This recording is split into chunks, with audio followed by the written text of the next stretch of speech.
അതാത് സ്റ്റേറ്റുകളിൽ ഇവന്മാരെ പാക്ക് ചെയ്ത് അയച്ചിട്ട്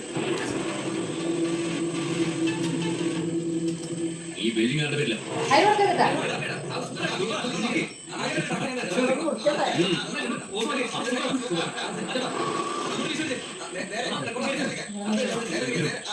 ആ സത്യം നമ്മുടെ ഫോറസ്റ്റ് ബംഗാളിൽ നമ്മുടെ എല്ലാവർക്കും പൊക്കി. നമ്മൾ ഇനി എന്താ ചെയ്യണ്ടേ? നമ്മളെന്ത് ചെയ്യുന്നല്ല, നീ എന്ത് ചെയ്യുന്നതാ? എപ്പോ ഞാൻ രാഷ്ട്രീയ തീരുമാനിച്ചോ അപ്പത്തെ ഇല്ലീഗൽ ബിസിനസ് പ്രോപ്പർട്ടി അല്ല. ഇപ്പൊ നീ എന്താ ചെയ്യണമെന്ന് വെച്ചാൽ ഹാർട്ട് അറ്റാക്ക് ഹോസ്പിറ്റലിൽ പോയി അഡ്മിറ്റ് ആവണം. അവിടെ അവർക്ക് ഒരു വഴിയില്ല, ഒരു പ്രശ്നം ഉണ്ടാവില്ല.